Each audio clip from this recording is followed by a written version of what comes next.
Bismillahirrahmanirrahim. Assalamualaikum warahmatullahi wabarakatuh. Waalaikumsalam warahmatullahi wabarakatuh. Yang kami hormati Ibu Kepala SD Negeri 12 Tupak, Bapak Ibu Majelis Guru SD Negeri 12 Tupak yang kami banggakan.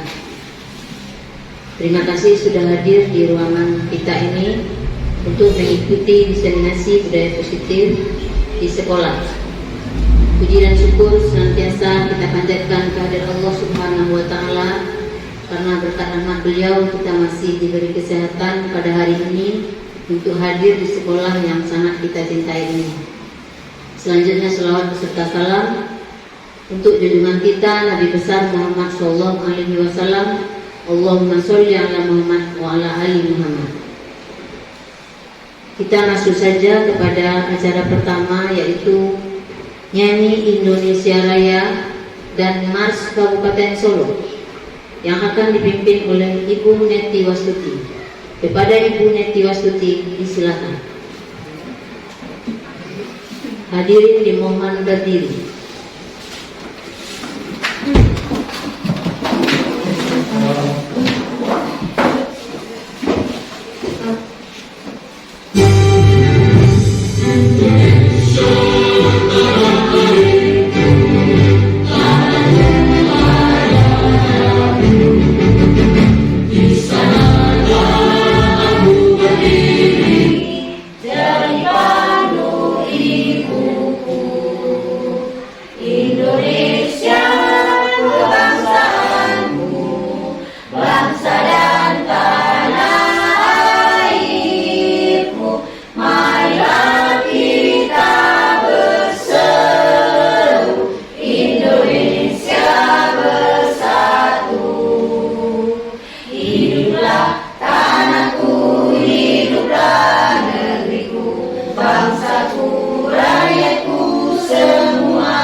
Indonesia Raya, merdeka, merdeka, hiduplah Indonesia Raya.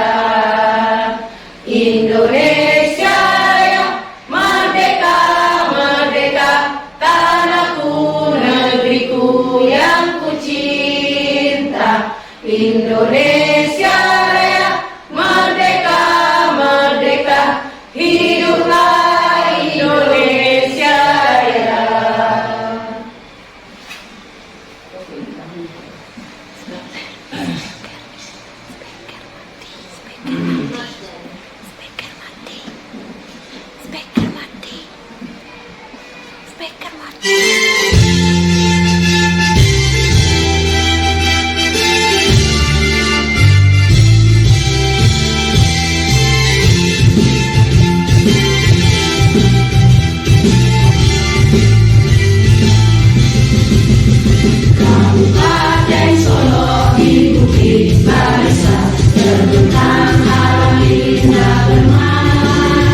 Gunung alam menjulang dengan rima dan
Hadirin dimohon duduk kembali.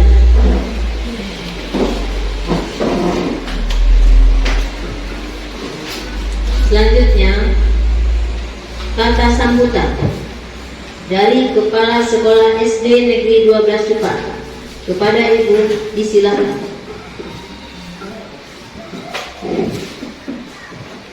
Bismillahirrahmanirrahim. Assalamualaikum warahmatullahi wabarakatuh. Waalaikumsalam warahmatullahi wabarakatuh.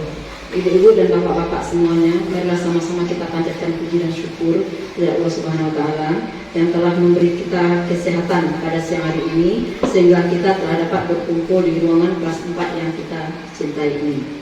Selawat dan salam sama-sama kita hadiahkan untuk junjungan kita Nabi besar Muhammad SAW. Allahumma sholli ala Muhammad wa ala ali Muhammad, yang telah membawa kita semua dari zaman jahiliyah ke zaman Islamnya. Yang sama-sama kita hormati Bapak dan Ibu Guru SD 12 Cupa, terusnya kepada Ibu CGP kita, Ibu Desder Media SPD, yang hari ini mengadakan sebuah kegiatan untuk aksi nyata beliau yang berjudul budaya positif, diseminasi budaya positif. Nah, ibu-ibu semuanya, dengan adanya program CGP yang diikuti oleh Bu Desder Media angkatan ke-10, kita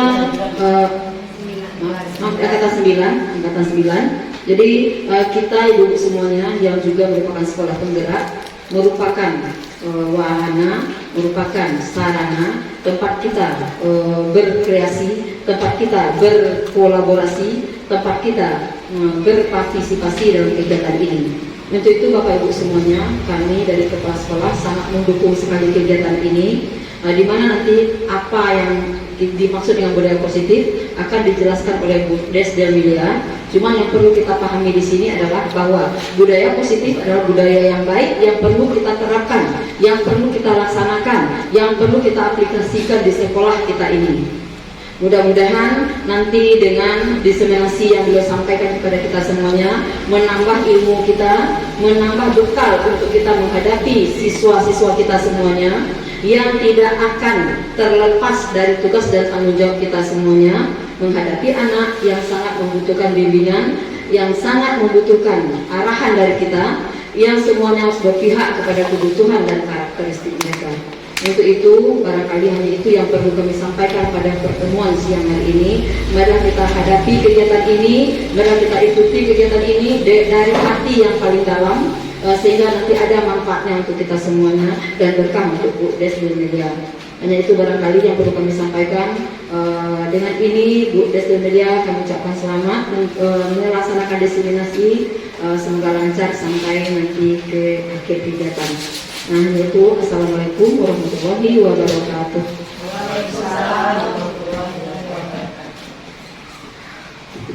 Baik Bapak Ibu, kita masuk saja ke kegiatan inti, yaitu diseminasi budaya positif di sekolah yang akan dipaparkan oleh Ibu Desder Media. Pada Ibu Desder Media, disilakan.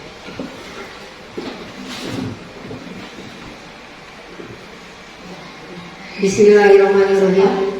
Assalamualaikum warahmatullahi wabarakatuh. Kata-kata penghormatan kita tumpangkan saja nanti kepada protokol. Saya di sini ingin memberikan sedikit pemahaman dan penerapan bagaimana budaya positif nanti diterapkan di sekolah kita ini atau mendiseminasikan tentang budaya positif. Terima kasih saya ucapkan kepada guru hebat SDN 12 Cupa yang telah mendampingi saya berada di dalam diskusi kita atau diseminasi kita pada siang hari ini. Kemudian saya ucapkan juga salam guru hebat, bergerak, menggerakkan. Semoga SDN 12 Cupa selalu memberikan pembaruan-pembaruannya atau siap menerima perubahan-perubahan dalam dunia pendidikan. Baiklah Bapak Ibu, pada kesempatan kali ini saya akan mendiseminasikan tentang budaya positif. Apa sih budaya positif itu? apa-apa saja yang termasuk ke dalam budaya positif itu. Terlebih dahulu kita mengetahui apa sih budaya positif itu. Budaya positif itu merupakan bentuk perwujudan dari nilai-nilai atau keyakinan universal yang diterapkan melalui pembiasaan-pembiasaan yang baik oleh seluruh warga sekolah. Artinya budaya positif itu adalah nilai-nilai keyakinan yang bersifat universal atau yang bersifat umum, yang kita terapkan melalui pembiasaan atau praktek-praktek baik di lingkungan sekolah kita. Nah, ini dia. Mana saja yang termasuk budaya positif? Itu yang pertama adalah perubahan paradigma baru. Yang kedua, disiplin positif. Yang ketiga, kebutuhan dasar manusia. Yang keempat, motivasi perilaku manusia. Yang kelima, posisi kontrol, restitusi. Kemudian yang keenam, keyakinan kelas. Dan yang terakhir itu adalah segitiga restitusi yang memiliki peranan penting bagi kita sebagai guru atau sebagai pendidik yang akan melahirkan generasi-generasi yang berkarakter sesuai dengan profil pelajar Pancasila. Nah, ini kita mulai dari budaya positif yang pertama. Itu adalah tentang perubahan paradigma baru yang berkaitan dengan pembelajaran berdiferensiasi, di mana pembelajaran yang berdiferensiasi itu pembelajaran yang memenuhi kebutuhan belajar murid. Apa saja kebutuhan belajar murid kita itu? Mulai dari minatnya, mulai dari profil belajarnya, ada dia yang audio, ada dia yang visual, ada yang kinestetik. Kemudian diferensiasi dari kemampuan anak. Ada lagi dia yang cepat menanggap pelajaran, ada dia yang sedang, ada dia yang lamban. Itu namanya berdiferensiasi berdasarkan kebutuhan murid yang bermuara nanti kepada profil pelajar Pancasila, di mana dalam profil pelajar Pancasila terkandung 6 dimensi, mulai dari beriman dan bertakwa pada Tuhan Yang Maha Esa, berkebinekaan global, gotong royong, mandiri, kreatif, dan bernalar kritis. Itulah yang kita harapkan bagi anak didik kita sekarang ini menjadi pelajar Pancasila.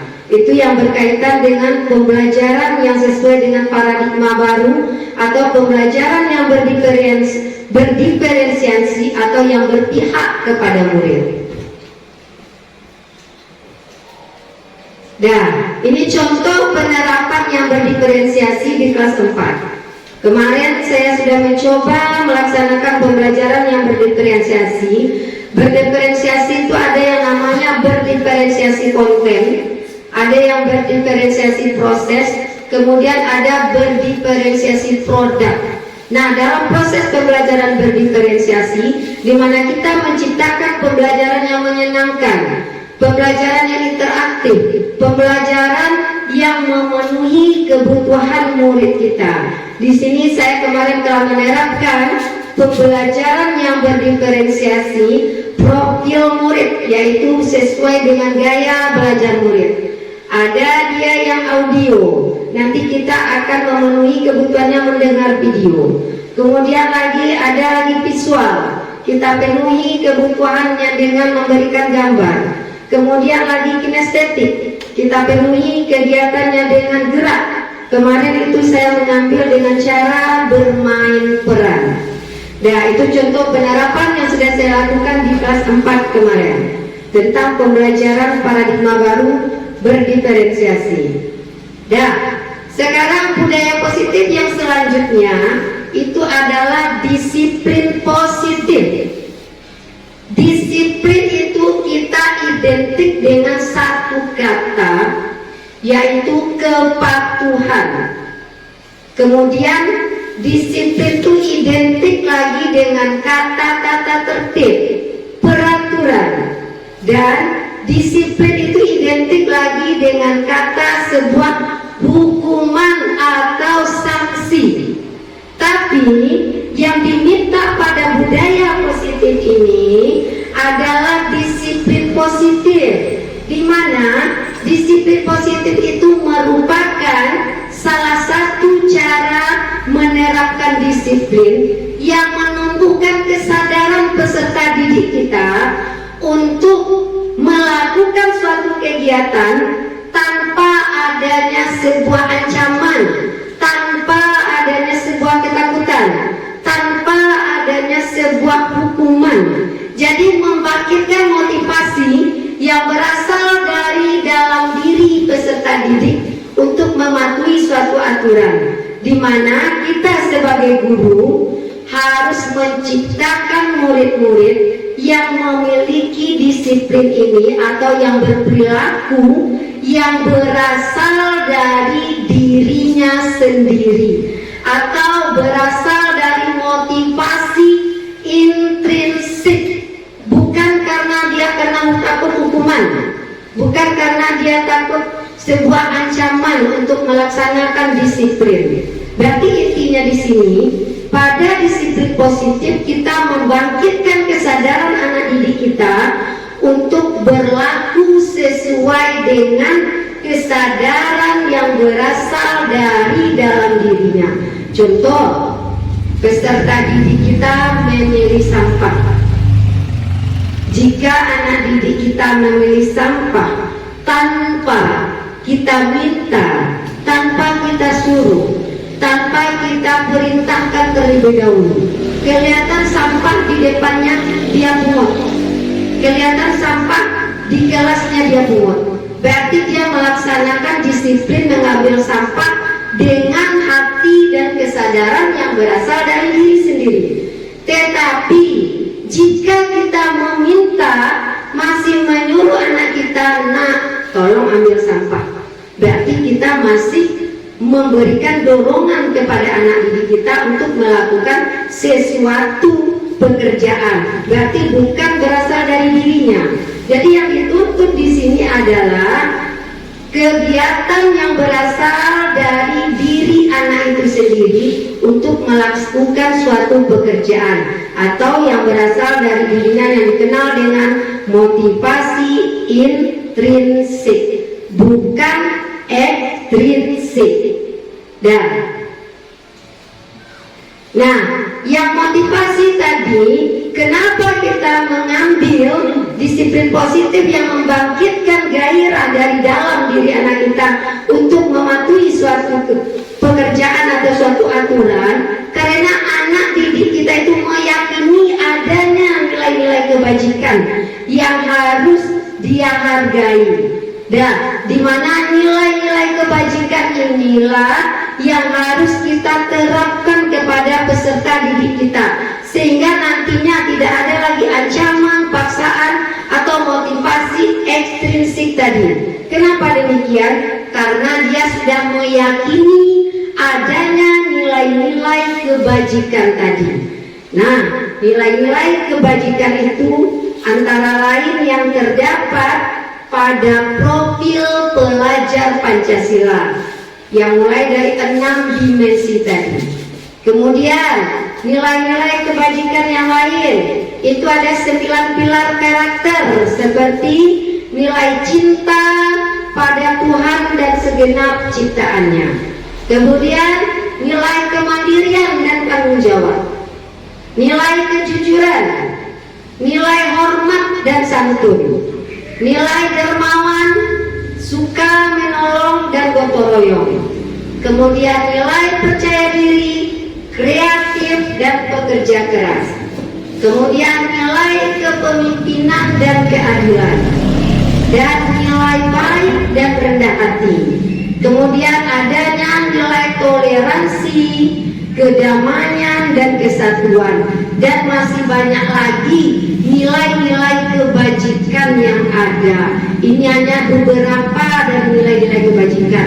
Nah, jika nilai-nilai kebajikan tadi diterapkan oleh anak kita, berarti mereka sudah adanya motivasi dari dalam dirinya tadi. Rasa tanggung jawabnya, contoh yang tadi, rasa tanggung jawabnya untuk memilih sampah tadi ada, karena dia meyakini adanya nilai-nilai kebajikan, rasa tanggung jawab. Ya, baik Bapak Ibu, kita lanjut. Nah, kemudian lagi tentang budaya positif selanjutnya. Tadi disiplin positif. Sekarang kita masuk lagi budaya positif selanjutnya, itu adalah kebutuhan dasar manusia. Kebutuhan dasar manusia itu ada 5, Bapak Ibu. Tidak peserta didik saja. Kita manusia memiliki 5 kebutuhan dasar. Yang pertama itu adalah bertahan hidup. Yang kedua, kasih sayang dan rasa diterima. Yang ketiga itu adalah nilai atau kebutuhan dasar manusia, penguasaan. Yang keempat, kebebasan. Dan yang kelima, kesenangan. Nah, kita akan bahas satu persatu, mulai dari kebutuhan manusia yang bertahan hidup. Apa sih maksudnya? Maksudnya bertahan hidup itu berkaitan dengan kebutuhan fisiologis atau biologis, di mana setiap kita manusia memerlukan kebutuhan fisiologi dan biologis. Contoh, anak kita perlu makan, anak kita perlu kesehatan yang baik, anak kita perlu rumah sebagai tempat tinggal, anak kita perlu pakaian untuk mereka bersekolah. Nah, itu apa gunanya? Untuk memenuhi kebutuhan hidupnya. Begitu juga dengan kita orang dewasa, kita sebagai guru. Nah, yang kebutuhan biologis itu berkaitan dengan reproduksi manusia. Mereka memerlukan kebutuhan itu untuk melanjutkan hidupnya. Dan contoh yang bertahan hidup, ada anak kita enggak setiap hari kita suruh bawa bekal? Apa yang dibawa? Nasi. Apa tujuannya? Untuk mereka bertahan hidup sampai untuk mengisi masa depannya, untuk bertahan hidup. Itu contoh kebutuhan dasar yang harus dipenuhi. Dan kita sebagai guru itu adalah berperan aktif untuk mengingatkan anak kita untuk membawa bekalnya setiap hari, supaya kita juga memenuhi kebutuhan dasar hidup anak kita di sekolah. Jika kebutuhan dasarnya terpenuhi, pasti anak didik kita tidak akan melakukan hal-hal yang bersifat negatif. Di rumah dipenuhi kebutuhan dasarnya oleh orang tua, dan kita di sekolah sebagai rumah kedua juga harus memenuhi kebutuhan dasar peserta didik kita. Kemudian kebutuhan dasar yang kedua, kasih sayang dan rasa diterima. Apa maksudnya di sini? Ini adalah berkaitan dengan sosial, interaksi, pergaulan peserta didik kita, di mana mereka ingin diterima di kelompoknya, mereka ingin dicintai oleh teman-temannya, mereka ingin mendapat kasih dari guru-gurunya. Nah, contoh anak didik kita ada yang sering menjewer temannya, ada yang sering melukai temannya. Sebenarnya apa yang mereka inginkan? Dia sebenarnya ingin bermain dengan kelompoknya. Kadang mereka mengadukan temannya yang berbuat salah. Bu, ada teman bu yang mengganggu bu. Dia senang hatinya dilaporkan ke guru, senang dia, bangga dia. Kenapa dia bangga? Sebenarnya kebutuhannya belum terpenuhi. Dia ingin kita perhatikan anak didik kita seperti itu sebenarnya. Nah, Kenapa dia sering mengganggu? Kenapa dia senang kalau dilaporkan temannya kepada guru? Karena dia ingin kita memperhatikannya. Berarti pada kasih sayang dan rasa diterima, intinya di sini inginnya seorang peserta didik itu diterima di lingkungannya, baik itu di keluarga, di sekolah, dan di masyarakat. Dan Bapak Ibu, kemudian kebutuhan dasar yang ketiga adalah penguasaan. Penguasaan ini berkaitan dengan sebuah pengakuan. Contohnya, ada peserta didik kita yang hebat, yang tingkat kemampuannya tinggi, sehingga teman-temannya yang lain itu diminta tunduk kepadanya, sehingga nanti teman-temannya semua itu takut kepadanya. Kenapa? Karena dia ingin diakui tentang kehebatannya oleh teman-temannya tadi. Jadi mereka ingin menunjukkan, ini saya hebat, tolong akui kehebatan saya. Berarti itu termasuk satu kebutuhan ke Bapak Ibu. Sama dengan kita butuh suatu pengakuan, tapi pengakuannya itu adalah pengakuan yang positif, yang tidak akan menimbulkan suatu rasa kesombongan nantinya. Berarti kebutuhan dasar penguasaan itu berkaitan dengan suatu pengakuan bagi teman-temannya. Dan kemudian lagi kebutuhan dasar selanjutnya adalah kebebasan. Kebebasan itu berkaitan dengan sesuatu pilihan. Contohnya, anak didik kita tadi membawa bekal yang diberikan orang tua dengan sayurannya itu saja, diberi ayam saja setiap hari oleh orang tuanya, sehingga anak itu bosan sehingga dia memilih untuk melakukan suatu pilihan. Dia ingin mencoba mencicipi semua bekal teman-temannya tadi. Kenapa dia mencicipi? Karena dia kebebasannya terganggu, karena bekal yang diterimanya hanya sayur-sayur ayam saja. Jadi dia tidak merasa bebas untuk memilih atau memakan bekalnya yang seperti teman-temannya yang lain. Apa tindakan yang dilakukan?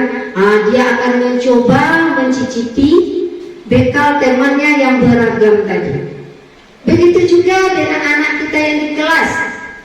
Pada saat pembelajaran, kita hanya dengan metode ceramah saja, sehingga anak itu dia memilih yang lain. Dia melihat ke jendela karena dia kebebasannya ingin menggambar, kebebasannya ingin menari, kebebasannya ingin belajar di alam. Nah, seperti itu adanya kebutuhan dasar tentang kebebasan atau untuk menentukan sebuah pilihan. Dan kemudian yang terakhir itu adalah kebutuhan dasar yang berkaitan dengan kesenangan. Ini dia. Itu berkaitan apalagi di anak SD, Bapak Ibu. Itu usia SD, usia bermain, usia tersenyum, usia untuk saling tertawa dengan teman-temannya yang membuat mereka senang. Di dalam proses pembelajaran juga seperti itu. Kita harus memenuhi kebutuhan dasar anak kita dengan kesenangan. Apa artinya di sini? Kalau kita hanya monoton mengajar dengan metode-metode itu saja, kita saja yang berbicara, pasti anak itu tidak akan senang. Nanti anak itu akan mencari-cari cara. Seperti kita sedang berbicara di depan, anak kita asik menggambar. Berarti apa kesenangan anak kita di situ? Dia menggambar. Apa yang ingin dipenuhinya? Yaitu dipenuhi dengan kesenangan menggambar tadi. Apa peran kita di situ? Kita penuhilah kebutuhan dasar anak kita itu dengan menggambar. Ciptakan pembelajaran-pembelajaran yang membuat anak didik kita senang di dalam kelas. Kalau dia tidak senang, pasti dia akan permisi Bu, permisi bu, itu sudah bertanda karena anak kita tidak senang dalam proses pembelajaran. Bisa saja kita belum memenuhi kebutuhan dasarnya dari segi kesenangan. Oke, baik Bapak Ibu, berarti itulah 5 kebutuhan dasar yang dimiliki oleh manusia termasuk peserta didik kita.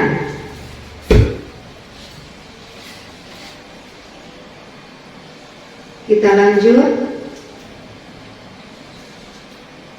Nah, ini dia.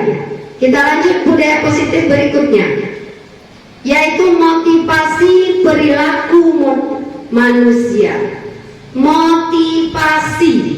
Motivasi itu adalah sebuah dorongan yang timbul pada diri seseorang yang secara sadar atau tidak sadar untuk melakukan suatu tindakan dengan tujuan tertentu, di mana motivasi itu timbul karena satu, untuk menghindari ketidaknyamanan atau hukuman.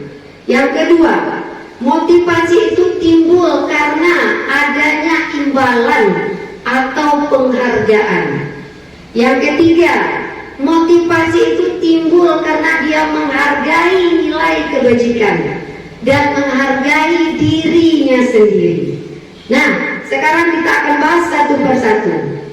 Motivasi itu muncul untuk menghindari ketidaknyamanan atau untuk menghindari hukuman. Apa contohnya? Murid itu melakukan disiplin karena ia takut dihukum. Contoh, membuat PR. Anak kita diberi PR atau diberi tugas. Kalau tidak dibuat PR, berdiri di belakang. Kalau tidak membuat PR, di luar pintu mengerjakannya. Kalau tidak membuat PR, hormat pada bendera. Jadi dia takut sehingga dia melaksanakan tugas, membuat PR-nya, mengerjakan tugas karena dia takut adanya hukuman, menghindari ketidaknyamanan tadi, takut dimarahi oleh gurunya. Jadi yang motivasi itu bukan dari diri peserta didik itu. Motivasi itu berasal dari luar atau ekstrinsik karena adanya hukuman. Dan berarti anak didik kita seperti yang telah terjadi itu banyak yang karena takut menghindari hukuman tadi. Kemudian yang kedua, itu motivasi itu atau dorongan itu muncul karena adanya imbalan dan penghargaan. Apa contohnya? Nah, coba anak ibu siapa yang di luar sudah ibu beri pena. Anak peserta didik kita cepat bekerja dia. Saya bu, dapat pena. Jika tidak ada kita beri penghargaan, dia pasti akan lalai. Siapa yang bisa menjawab jawaban ibu? Ibu beri hadiah ya. Ibu beri satu buku. Dia akan bersemangat untuk mencari jawabannya. Tapi jika tidak kita beri, dia tidak akan bersemangat mencarinya. Berarti motivasi untuk melakukan sesuatu itu juga berasal dari luar, berasal dari si guru, ekstrinsik, bukan dari diri si peserta didik tersebut. Itu karena adanya kita memberikan imbalan, hadiah, penghargaan kepada peserta didik kita. Masih motivasi ekstrinsik. Dan yang ketiga, ini dia, motivasi itu muncul karena menghargai nilai kebajikan dan menghargai dirinya.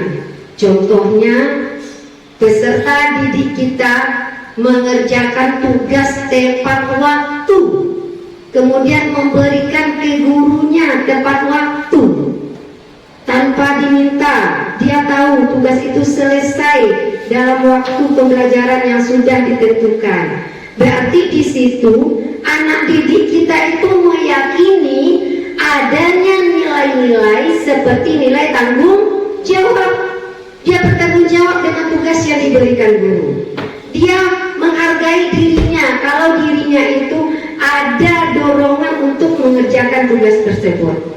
Berarti motivasi yang muncul adalah motivasi yang berasal dari diri peserta didik, dari dalam dirinya sendiri, bukan karena penghargaan, bukan karena hukuman, karena adanya nilai yang dia yakini, yaitu nilai tanggung jawab untuk melaksanakan tugas tadi. Ya, berarti itulah bentuk motivasi perilaku manusia yang berasal karena adanya hukuman, yang timbul karena adanya penghargaan, dan yang timbul karena menghargai nilai kebajikan. Dari ketiga yang ini, mana yang kita jalankan pada anak kita itu adalah motivasi yang muncul karena menghargai nilai kebajikan dan menghargai diri sendiri. Baik Bapak Ibu, kita lanjut. Nah, ini dia. Ini ada konsep disiplin dengan identitas gagal. Kemudian nanti ada lagi dengan identitas sukses. Kalau konsep disiplin dengan identitas gagal itu disandingkan antara hukuman dan penghargaan, di mana selama ini kita rancu apakah penghargaan itu bisa mensukseskan anak kita untuk memancing, menggiatkan motivasi diri dari dalam dirinya. Ternyata tidak. Nah, kita mulai dari hukuman. Kenapa dikatakan identitas gagal hukuman? Yang pertama, hukuman itu menyakitkan bagi peserta didik kita. Kita suruh dia contoh, anak kita tidak membuat PR, suruh dia berdiri di depan, sedangkan temannya duduk. Kalau bawakan ke diri kita, sakit apa tidak? Malu apa tidak? Iya, malu, kecewa, rasa sakit, terluka. Kemudian lagi, dia akan tidak nyaman karena semua temannya memperhatikannya. Kemudian karena hukuman, murid itu akan takut.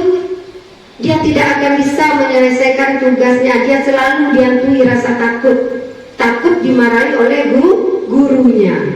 Kemudian lagi sifatnya memaksa kalau hukuman. Jika tidak ada tugas, tidak membuat PR, berdiri. Berarti kita memaksa anak kita.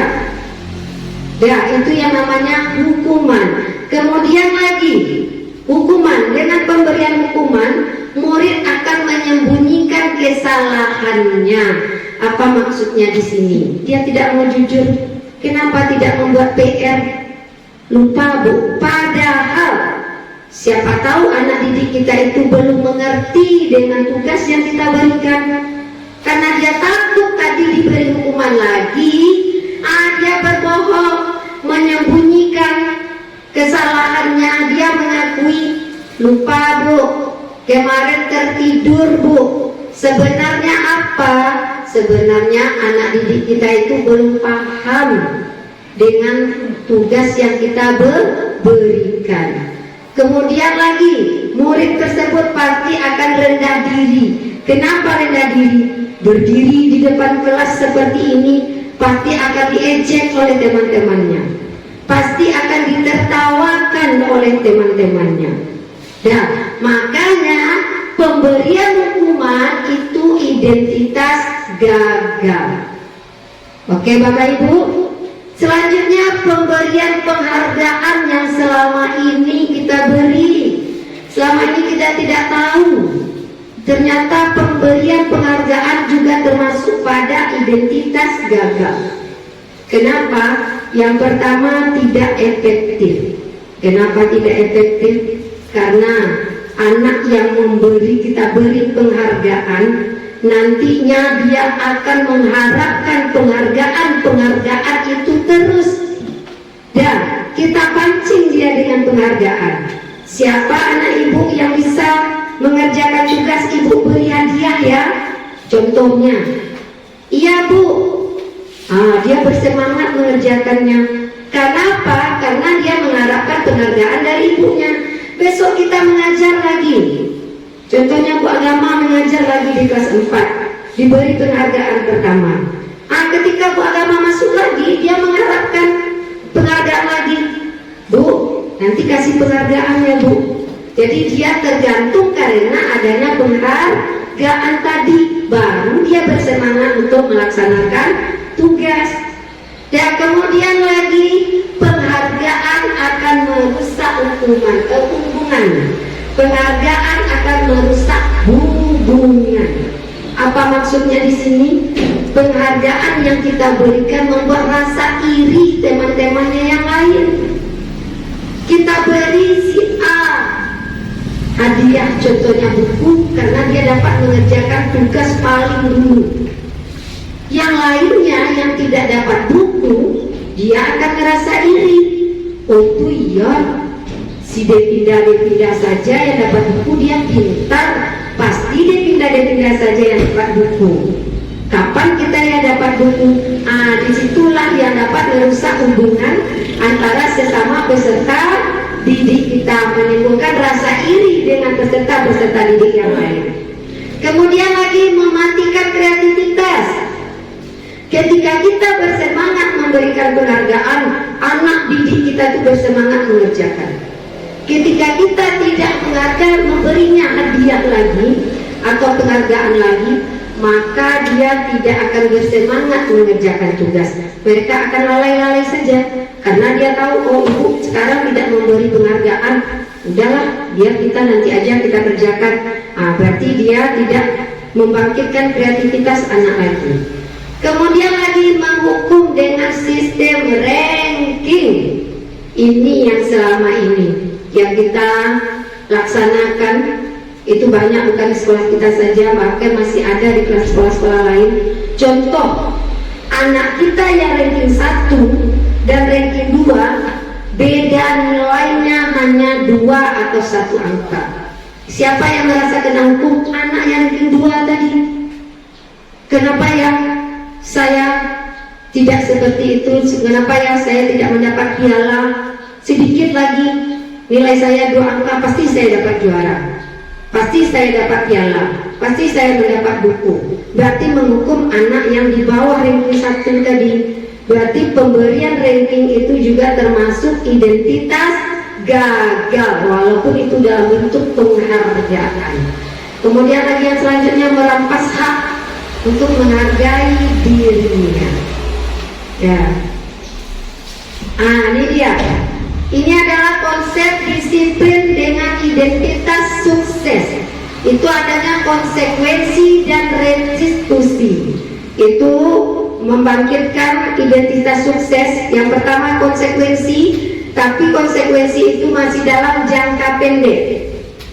Kemudian lagi, anak yang konsekuensi ini perlu kita awasi, perlu kita monitoring, perlu kita berikan stimulus respon, karena anak itu selalu kita awasi. Kalau tidak diawasi, anak tersebut suatu saat akan mengulang kesalahan itu lagi.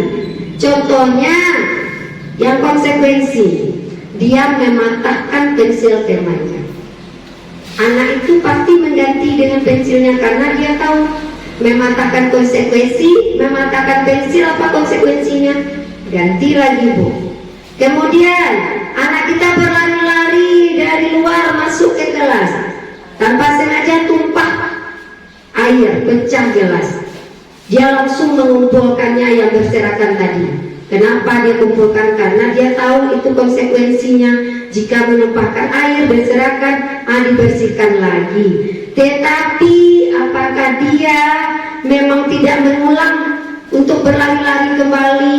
Itu tidak menjamin, karena prinsipnya konsekuensi itu hanya dalam jangka pendek. Selalu kita berikan stimulus, selalu kita ingatkan, selalu kita monitoring, sehingga anak yang tadi tidak ada waktunya untuk merenungi kesalahannya. Tidak ada, oh kenapa ya saya memecahkan, menyenggol gelas ibu tadi, oh kenapa ya saya mematahkan pensil teman dia tadi. karena dia tidak ada waktunya untuk memikirkan kesalahannya yang terjadi. Itu konsekuensi. Dia tahu hanya kalau mematahkan pensil teman, ganti dengan pensilnya. Kalau dia tahu kalau tumpah air atau pecah gelas, dia tahu kalau konsekuensinya hanya membersihkan. Seperti itu saja.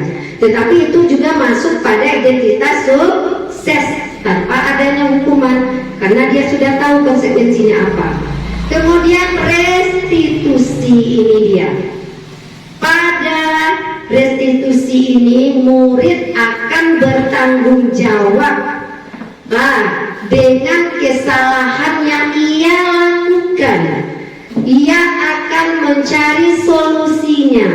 Dia akan melakukan kontrol dirinya, sehingga dia belajar dari kesalahannya tersebut. Kemudian dia bisa bersemangat memperbaiki kesalahannya. Kenapa? Karena sudah adanya motivasi dari dalam diri anak tersebut untuk mau memperbaiki kesalahannya. Berarti inilah konsep disiplin dengan identitas sukses, yaitu konsekuensi dan restitusi. Nah, ini dia pendekatan restitusi. Itu pendekatan yang menciptakan kondisi bagi murid untuk memperbaiki kesalahannya dan mencoba mencari solusi kesalahannya itu sehingga dia diterima lagi di kelompoknya. Kemudian itu adalah ciri-cirinya. Itu restitusi itu bukan menebus kesalahan, tapi belajar dari kesalahan. Kemudian lagi memperbaiki hubungan. Kemudian ciri restitusi itu adalah tawaran, bukan paksaan. Kemudian menuntun untuk melihat ke dalam diri anak. Kemudian mencari kebutuhan dasar apa yang harus dipenuhi anak tersebut. Dan restitusi juga fokus pada karakter dan menguatkan dan fokus pada solusi untuk memperbaiki kesalahan anak tersebut. Pada intinya, restitusi ini adalah berusaha memperbaiki masalah tersebut oleh diri anak itu sendiri. Nah, berarti itu adalah pendekatan restitusi.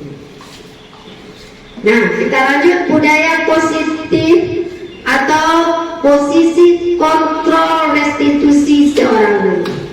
Yang pertama, kita itu sebagai penghukum. Yang kedua, pembuat rasa bersalah. Kemudian sebagai teman. Kemudian sebagai pemantau. Dan sebagai mengajar. Berarti ada 5 posisi kontrol guru. Sebagai penghukum, pembuat rasa bersalah, sebagai teman, sebagai pemantau, dan sebagai manajer. Ini dia. Kalau dia sebagai penghukum, berarti seorang penghukum itu ada yang memberikan hukuman fisik maupun hukuman verbal. Nah, seorang guru kalau berada pada posisi penghukum ini, jika anak bersalah, contoh peserta didik itu tidak memakai topi, posisi kontrol penghukum, dia akan berkata, patuhi aturan saya dan awas, kamu selalu saja salah. Setiap hari Senin tidak memakai pakaian lengkap. Berarti di situ kita berada pada posisi penghukum, langsung menaikkan anak dengan hukuman itu sendiri. Dan kemudian ini dia posisi yang kedua, itu adalah sebagai pembuat rasa bersalah. Kalau pembuat rasa bersalah itu ciri-cirinya itu berkatanya itu lembut, meyakinkan anak kalau anak itulah yang bersalah. Bagaimana pernyataan guru di sini? Ibu sangat kecewa sekali dengan kamu. Berapa kali Bapak bilang kamu harus memberitahu kamu. Gimana coba kalau orang tua kamu tahu dengan apa yang kamu perbuat?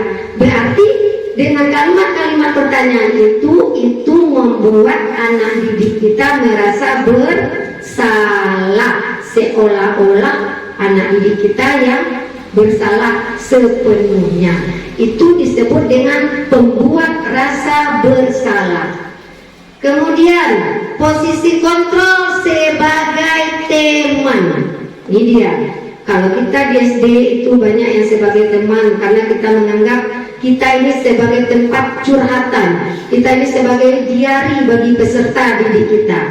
Nah, pada posisi teman, guru pada posisi ini tidak akan menyakiti murid, tidak akan memberikan hukuman, karena dia akan mempererat hubungan dengan murid. Tapi di sisi lain juga ada dampak negatifnya. Apa bentuk pertanyaan seorang guru pada posisi teman? Ayo bantu demi bapak. Ayo, ingat tidak bantuan yang pernah ibu berikan? Ya sudahlah, kali ini biarlah ibu bereskan, biarlah ibu bantu. Berarti itu kita berada pada posisi kontrol sebagai teman. Dan lanjut. Ini dia. Yang keempat, posisi kontrol sebagai pemantau. Pada sebagai pemantau berarti kita mengawasi anak didik kita, mengontrol anak didik kita sehingga dia taat pada aturan-aturan. Contohnya kalimat yang disampaikan guru pada posisi kontrol ini, jika anak kita bersalah, misalnya terlambat datang ke sekolah, peraturannya apa, kemudian apa yang kamu telah lakukan, kemudian lagi kamu tahu tidak konsekuensinya apa jika terlambat ke sekolah. Berarti kita memantau, mengontrol anak didik kita yang berbuat salah. Ya, itu posisi kontrol pemantau. Kemudian posisi kontrol terakhir itu adalah manajer. Dari kelima posisi kontrol, inilah yang kita harapkan. Posisi kontrol sebagai manajer, di mana kita menggiring anak di situ menyelesaikan suatu masalah dengan cara menggiring anak menemukan solusinya sendiri untuk menyelesaikan masalahnya sendiri. Apa bentuk pertanyaan yang diberikan guru pada posisi manajer? Apa yang kita yakini atau kesepakatan apa yang sudah kita sepakati? Dan kamu bersedia memperbaikinya? Bagaimana cara kamu memperbaiki kesalahannya? Seperti itu kalau pada posisi manajer. Intinya di sini kita menggiring anak untuk dia sendiri yang mencari solusi untuk memperbaiki kesalahannya. Mana yang paling tepat posisi kita adalah manajer. Oke Bapak Ibu, kita lanjut. Ini dia contoh penerapan posisi kontrol. Itu tadi kalimat-kalimatnya sebagai penghukum, patuhi aturan sekolah. Kalau tidak, berdiri di depan atau di samping barisan paling ujung. Itu penghukum. Kemudian sebagai pembuat rasa bersalah, berapa kali ibu bilang memberitahu kamu, bu guru kecewa sama kamu, berarti itu membuat rasa bersalah bagi anak. Kemudian sebagai teman, ayolah bantu bapak. Kemudian sebagai pemantau, kamu sudah melanggar, kamu tahu apa konsekuensinya. Kemudian sebagai manajer, apa yang kamu tahu kesalahanmu, bagaimana kamu memperbaikinya, bagaimana cara kamu untuk memecahkan masalahmu, itu sebagai manajer. Kalimat-kalimat yang diutarakan oleh guru pada posisi kontrol tersebut. Ya, kita masuk lagi budaya positif. Sebelumnya kita akan putar video tentang posisi kontrol sebentar. Ini dia. Bapak Ibu boleh lihat di mana posisi kita.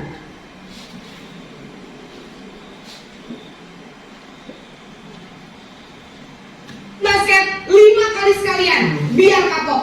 Cepat, pergi sana ke lapangan basket. Itu kita berada posisi mana itu Bapak Ibu? Biasanya berbicara Sebagai penghukum, langsung dihukum. menyakiti dan menyindir. Hukuman bisa berupa fisik maupun psikis. Ya Tuhan, Nah, Naren, kamu senang ya bikin ibu susah ya? Itu berada posisi mana itu? Membuat rasa Nanti ibu yang ditegur bapak kepala sekolah, nak. Disangka ibu tidak bisa membina kamu. Duh, gimana ini? Maaf Bu. Duh, Gusti Naren. Kamu suka ya kalau ibu ditegur bapak kepala sekolah? Terus, sekarang ibu harus tulis apa ini di buku absen? dan itu sebagai posisi apa itu? Lambat loh. Membuat rasa bersalah. Kita lanjut. Merasa tidak berharga. Nah, Selamat pagi Bu. Wah, sudah jam berapa ini nak? Terlambat lagi ya sayang. Iya Bu. Habis ibu saya lupa bangunkan saya Bu. Kamu malah menyalahkan ibu kamu. Kamu bukannya anak yang larinya paling kencang. Kok terlambat sih? Iya Bu. Saya memang terlambat bangun tadi. Jadi biarpun saya lari kencang, tetap gak kekejar Bu. Ya sudah sana.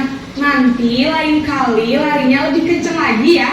Biar gak terlambat lagi. Bikin seneng ibu. Demi ibu. nah, berarti itu posisi apa itu? Bisa, Bu. Sebagai teman. Sana masuk kelas. Ibu beresin urusan absen kamu. Tuh, murid bisa berperilaku baik, namun Paham Bu. Saya harus tinggal kelas pas jam istirahat selama 20 menit. Iya benar, konsekuensinya demikian. Jadi nanti jam 9.30 pas istirahat, kamu harus tinggal di kelas, kerjakan tugas tambahan untuk ketertinggalan kamu, ya? Baik Bu. Itu berada pada posisi mana Bapak Ibu yang menanyakan konsekuensi tadi? posisi memantau Pemantau. untuk Setuju. Jadi, apakah Naren meyakini prinsip saling menghormati tersebut? Iya Bu. Saya meyakininya. Apakah Naren bersedia memperbaiki masalah keterlambatan ini? Bersedia Bu. Bagaimana kamu akan memperbaiki masalah keterlambatan ini? Saya akan coba untuk tidak lupa menyetel alarm saya Bu. Baik, kalau Naren lupa menyetel alarm di rumah, ada orang yang kira-kira bisa bantu mengingatkan tidak? Ada Bu. Kakak saya, Kak Emma. Ada lagi selain Kak Emma? Selain Kak Emma, ada Berarti itu pada posisi mana itu Bapak Ibu? Jadi yang mengingatkan Sebagai Kak Emma. manajer. Karena Ibu di dalam video tadi itu menanyakan tentang keyakinan yang sudah disepakati. Berarti mana posisi kontrol kita yang paling bagus tadi Bapak Ibu? Sebagai manajer, kita tidak langsung menghukum anak kita tersebut. Sekarang kita lanjut. Nah, kita masuk lagi budaya positif tentang keyakinan kelas. Nah, sekarang ada muncul pertanyaan. Mengapa keyakinan kelas? Mengapa tidak peraturan kelas saja? Ada bedanya. Kalau peraturan itu yang membuat adalah guru atau sekolah atau hanya sepihak yang harus dipatuhi oleh peserta didik. Sedangkan keyakinan kelas itu adalah curhatan pendapat dari peserta didik yang dikaitkan dengan nilai-nilai kebajikan. Jadi adanya kolaborasi antara murid dengan guru untuk membuat suatu keyakinan kelas atau kesepakatan kelas. Jadi dia tahu kalau itu nilai kebajikan. Jadi jika dia langgar, dia sudah tahu kenapa dia melanggarnya. Ya, jadi kalau hanya peraturan itu sifatnya pihak kita yang membuat, guru. Anak kita disuruh mematuhinya. Kalau keyakinan kelas, curhatan dari pendapat-pendapat peserta didik kita. Dan ini dia. Dan sekarang cara pembentukan keyakinan kelas. Kalau kita membuat keyakinan kelas itu umumnya lebih bersifat abstrak daripada peraturan. Kemudian lagi berupa pernyataan universal umum. Kemudian semua warga kelas atau semua warga sekolah itu ikut berperan aktif untuk curah pendapatnya untuk membuat suatu keyakinan kelas. Kemudian lagi keyakinan kelas itu sedikit saja karena mudah diingat, tidak perlu 20 buah, tidak perlu 15 buah, hanya sedikit 6 atau 7 atau 8 saja, supaya anak didik kita itu mudah mengingat keyakinan-keyakinan apa saja yang sudah mereka buat. Kemudian lagi keyakinan kelas itu dibuat dalam bentuk kalimat positif. Contoh, kita tampilkan sebuah peraturan, tidak boleh membuang sampah sembarangan. Kata tidak kita ubah menjadi kalimat positif, menjadi boleh, bersih, rapi, dan indah. Karena dia sudah tahu di situ, oh bersih ini berarti kita tidak, intinya di sini kita harus buang sampah pada tempatnya. Berarti pada keyakinan kelas itu kalimatnya mengandung kalimat-kalimat positif. Jadi tidak ditemukan lagi kata tidak atau kata jangan. Jangan bertengkar. Nanti kita ubah kalimat positifnya menjadi saling menghormati, saling menghargai, saling rukun. Nah, kemudian lagi yang keyakinan kelas itu sesuai juga dengan kondisi kelas kita atau sekolah kita. Berarti itu adalah cara kita membentuk sebuah keyakinan kelas. Nah, ini dia langkah-langkah dalam menetapkan keyakinan kelas yang ada di kelas kita. Yang pertama dulu kita persilakan murid kita mengingat dulu peraturan-peraturan apa yang ada di kelas. Nanti dia akan menulis di kertas tipnote-nya peraturan-peraturan apa saja yang ada di kelas. Nah, kemudian dia akan mencatat di masing-masing kertas oleh murid tadi. Nah, kalimat-kalimat peraturan tadi itu dirubah menjadi kalimat positif. Setelah menjadi kalimat positif, ditinjau ulang kembali kalimat-kalimat yang sudah ditulis oleh peserta didik kita tadi di bawah bimbingan guru kelas masing-masing. Kemudian semua pendapat disatukan sudah dalam bentuk sebuah keyakinan kelas. Keyakinan kelas juga ditandatangani. Nah, kalau peraturan kan guru kelas atau kepala sekolah saja. Kalau keyakinan kelas sudah sepakat kita dengan curhatan peserta didik kita, kalau itu dijadikan keyakinan kelas itu kita tanda tangani di semua warga kelas, terpampang nyata di keyakinan kelas itu. Setelah keyakinan kelas dibuat, sudah disetujui bersama, barulah keyakinan kelas itu ditempel di dinding supaya anak kita selalu membaca, melihat, dan mengingat. Oh, ini keyakinan kelas. Semoga-moga saya tidak melanggarnya. Berarti itu cara membuat keyakinan kelas. Nah, ini dia. Ini bentuk penerapannya di kelas 4. Ini bentuk penerapan di kelas 4 kemarin. Curah pendapat tentang membuat keyakinan kelas. Anak diberi kertas tipnote. Dulu dicurah, silakan dulu anak kita mengingat peraturan-peraturan yang ada. Kemudian dia merubahnya menjadi kalimat-kalimat positif. Kemudian curhatannya tadi ditempel di papan tulis terlebih dahulu. Nanti akan disatukan di bawah bimbingan guru. Kan kadang ada anak kita yang sama keyakinan yang dibuat. Saling menghormati, Bu, kata yang si A. Yang si B juga, Bu, saling menghormati. Jadi kita ambil satu saja. Nanti akan didiskusikan kembali, kita dirangkum kembali bersama oleh guru kelas. Setelah kita sepakat itu sudah dijadikan keyakinan kelas, nanti baru kita tempel di dinding. Nah, kemudian ini dia ketika menandatangani keyakinan kelas tersebut. Oke Bapak Ibu? Dah, paham Bapak Ibu? Dah lanjut. Ini dia contoh bentuk keyakinan kelas yang ada di kelas 4, itu mulai dari disiplin, aman dan nyaman. Aman dan nyaman tuh kita ambil kalimat positifnya dari jangan bertengkar. Kita ganti dengan aman dan nyaman karena kita sudah giring anak kita. Kalau kita bertengkar berarti kemana itu suasananya nak? Oh nyaman ya bu, supaya kelas kita rukun bu. Iya. Kemudian lagi saling menghormati. Kemudian lagi biasakan ucap terima kasih, tolong, permisi, maaf. Kemudian lagi rapi, bersih, dan indah. Itu keyakinan kelas yang bersifat piket, yang aturannya piket tepat waktu. Kalimat positifnya kita ganti rapi, bersih, dan indah. Nah, kemudian lagi giat literasi. Ayo, kalau aturannya kan rajin membaca, kita ganti dengan giat literasi. Nanti anak kita akan tahu itu apa itu yang giat literasi. Karena kita akan pandu anak didik kita dalam membuat keyakinan kelas. Jadi intinya di sini, keyakinan kelas yang kita buat itu adanya kesepakatan semua warga kelas dan atau sekolah dengan gurunya. Berbeda dengan peraturan. Ya, oke Bapak Ibu. Nah, ini masuk lagi ke budaya positif yang terakhir, itulah segitiga restitusi.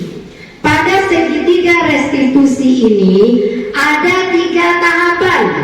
Yang pertama, menstabilkan identitas. Yang kedua, validasi tindakan yang salah.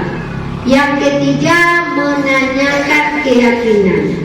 Posisi kontrol kita yang baik berada tadi pada posisi mana Bapak Ibu? Manajer.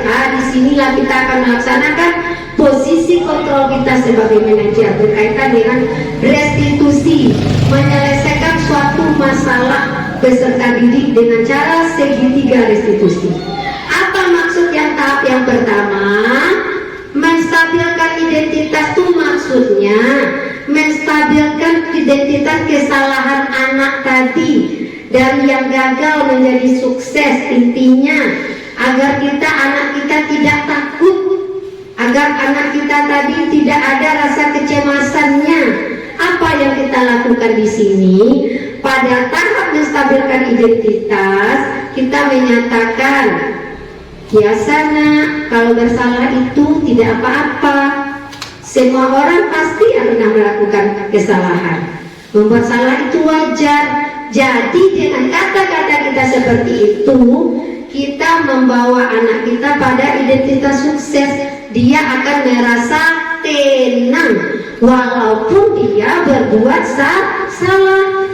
Itu namanya menstabilkan identitas. Kemudian tahap yang kedua, validasi tindakan yang salah. Di sini kita mengenali lah kenapa anak kita itu berbuat salah. Contoh, anak kita berbuat salah karena terlambat datang ke sekolah. Pada tahap validasi tindakan, kita tanya terlebih dahulu, kenapa Dani terlambat ke sekolah? Apa alasannya terlambat ke sekolah? Seperti itu kita tanya terlebih dahulu. Kita jangan langsung marah-marah ya Bapak Ibu. Tanya dulu, Pak, aku anak waktu terlambat datang ke sekolah. Ya, itu berarti dia nanti akan menjabarkan alasannya terlambat datang ke sekolah. Nah, kemudian pada tahap yang ketiga itu adalah menanyakan keyakinan. Nah, pada tahap yang ketiga inilah kita menanyakan keyakinan kelas tadi. Ingat tidak, Dani? Keyakinan kelas yang kita sepakati, keyakinan kelas mana yang Dani langgar? Berarti pada tahap menanyakan keyakinan, kita menggiring anak untuk menemukan solusinya, untuk memecahkan masalahnya sendiri. Jadi pada intinya segitiga restitusi ini itu adalah sebuah kolaborasi antara murid dengan guru untuk menyelesaikan masalah, untuk anak didik itu sendiri yang mencari solusi dari masalahnya tersebut, sehingga anak tersebut dapat belajar dari kesalahannya tersebut.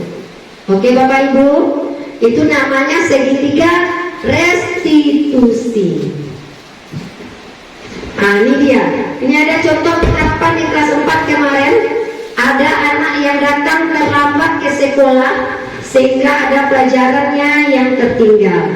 Kemudian lagi kasus yang kedua, ada lagi anak tuh dicontek saja tugasnya oleh temannya sehingga dia marah, dia mengamuk. Sekarang kita akan putar videonya ya, video restitusinya. Nah ini dia.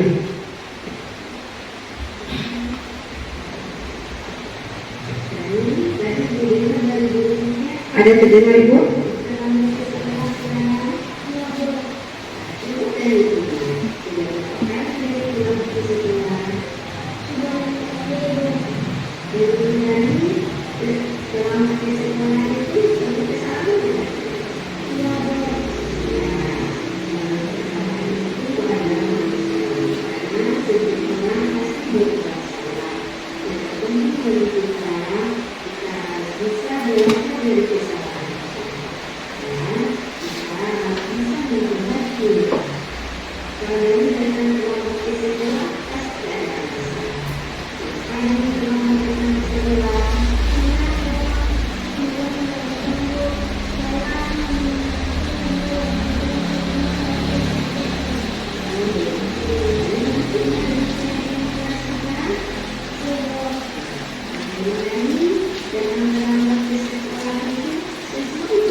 Nah, itu contoh kasus yang pertama, anak datang terlambat ke sekolah. Kemudian lagi contoh kasus yang kedua, itu anak marah karena tugasnya dicontek temannya. Tadi kemudian ada yang kedua kelas,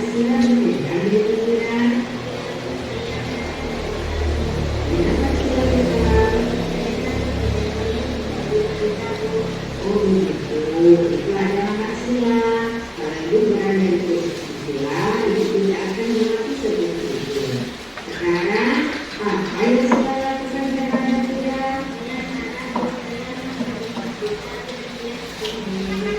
Oh begitu. Berarti sila melakukan hal tersebut pasti ada alasannya.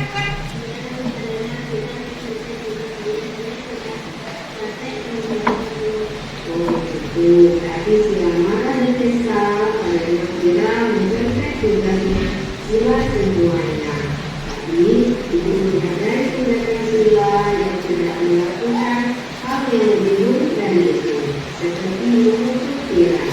Sekarang coba kita pikirkan, apakah dengan amarah, apakah dengan memukul meja, apakah dengan membuka meja, apakah itu sesuai dengan keyakinan kelas yang kita sepakati? Menurut Sila, keyakinan kelas yang mana yang dilanggar? Ya, saling menghormati. Saling menghormati itu penting tidak? Menurut Sila, saling menghormati itu penting.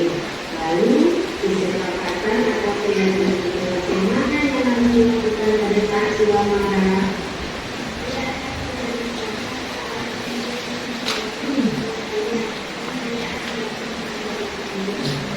Jadi sila bersedia berbagi masalah ini.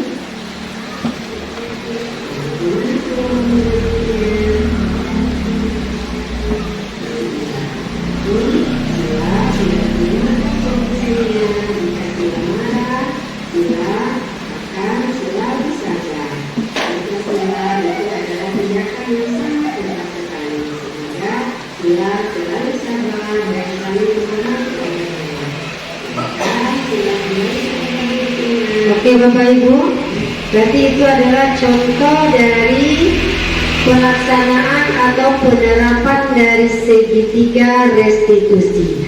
Jadi pada intinya di sini Bapak Ibu, kita berada pada posisi kontrol dan jika kita ada masalah kita selesaikan dengan restitusi. Ya, jadi hanya itulah Bapak Ibu diseminasi atau penyebarluasan informasi saya pada kesempatan kali ini tentang budaya positif. Jika ada Bapak Ibu ingin bertanya, boleh silakan Bapak Ibu.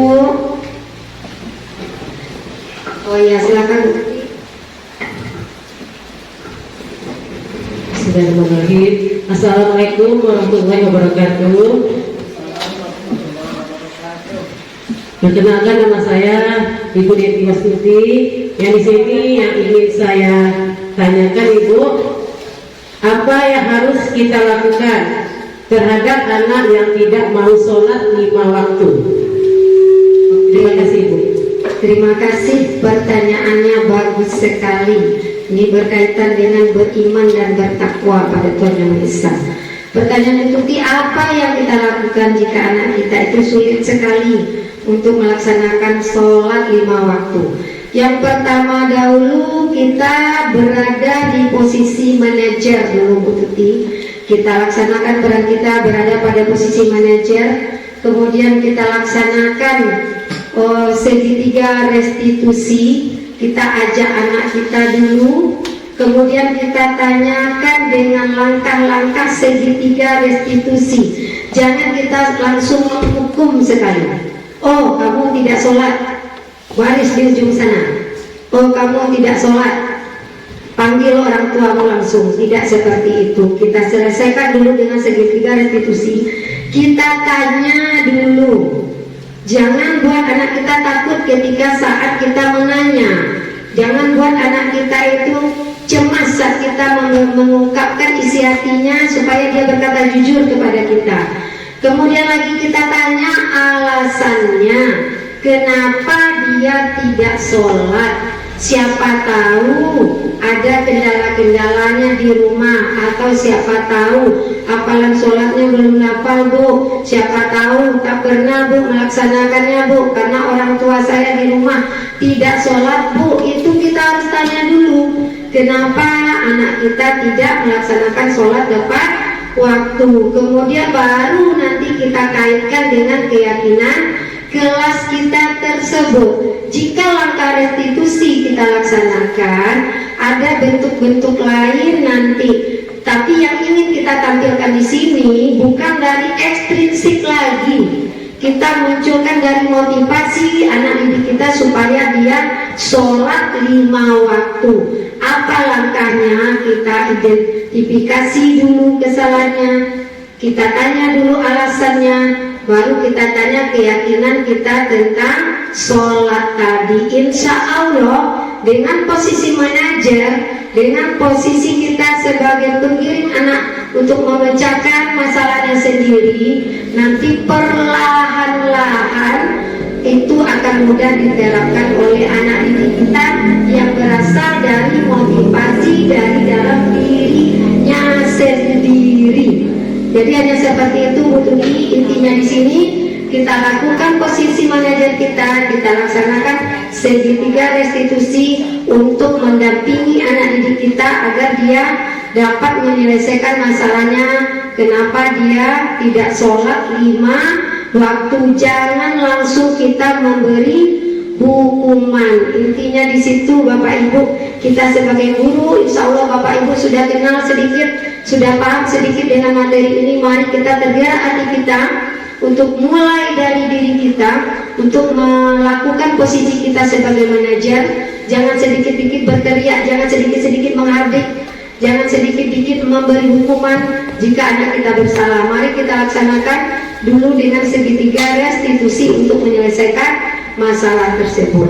Jadi hanya demikianlah yang dapat saya sampaikan pada kesempatan kali ini. Saya ucapkan beribu terima kasih kepada Bapak Hebat 12 Cupa ini. Semoga apa yang disampaikan dapat kita terapkan baik itu di kelas maupun di sekolah kita ini. Amin amin ya robbal alamin. Alhamdulillah.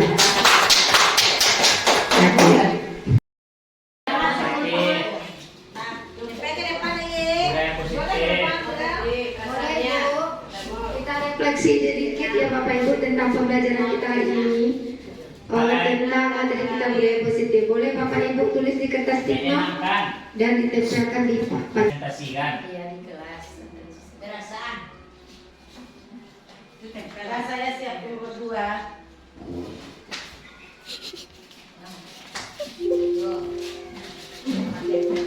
Video coba.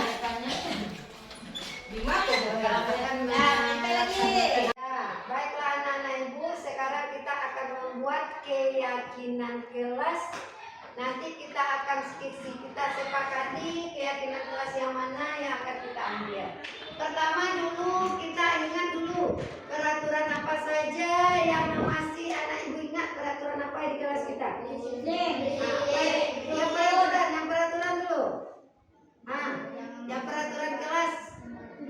Jangan buang sampah. Apa lagi peraturannya? Tidak bertengkar, kan itu enggak. Nah, kesempatan ini kita akan buat peraturan-peraturan itu menjadi sebuah keyakinan kelas kita yang kita sepakati bersama. Apa nanti pendapat anak ibu di mana peraturan kelas itu kita ganti menjadi keyakinan kelas. Kata tidak dan kata jangan kita robah menjadi kalimat positif. Jadi ada bedanya. Kalau pada peraturan sekolah hanya ibu yang membuat, sedangkan keyakinan kelas itu ibu bersama anak murid ibu yang membuatnya. Dan nanti setelah keyakinan kelas itu kita sepakati, keyakinan kelas itu kita tanda tangani oleh semua warga kelas. Jadi yang kalimat negatif pada peraturan kita ganti dengan kalimat positif. Contoh tadi pada peraturan jangan bertengkar, kita buang kata jangannya, kita ganti dengan kalimat positif, saling menghormati. Paham anak ibu caranya? Jadi nanti anak ibu tulis di kertas tip note apa nanti keyakinan apa yang anak ibu tulis nanti kita buat nanti suatu kesepakatan bersama. Nanti baru kalau kita sudah sepakat baru kita jadikan sebuah keyakinan kelas. Intinya di sini pada peraturan yang kalimatnya negatif kita ganti menjadi kalimat positif. Seperti apa nanti kelas kita yang anak ibu inginkan. Nah, setuju anak ibu? Nah, sekarang tulis kembali. Nah, keyakinan apa yang anak ibu inginkan? Lain. Nanti tulis.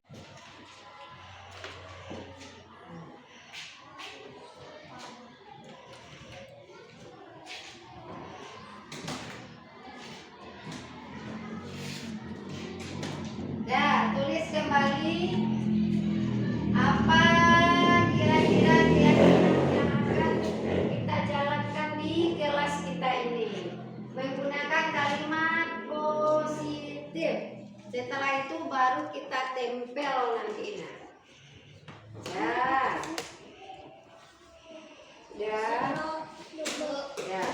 Ya ini. Sekarang anak ibu tempel keyakinan kelasnya ya. Yang dari laki-laki anak ibu dulu nak. Satu-satu, oke, sambil.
saling menghormati, giat literasi, ini rukun juga.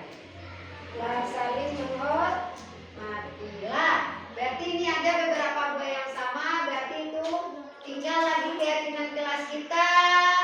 Mulai dari saling menghormati, jujur, rukun, sopan santun, giat literasi, dan disiplin. Berarti kita sepakat ya.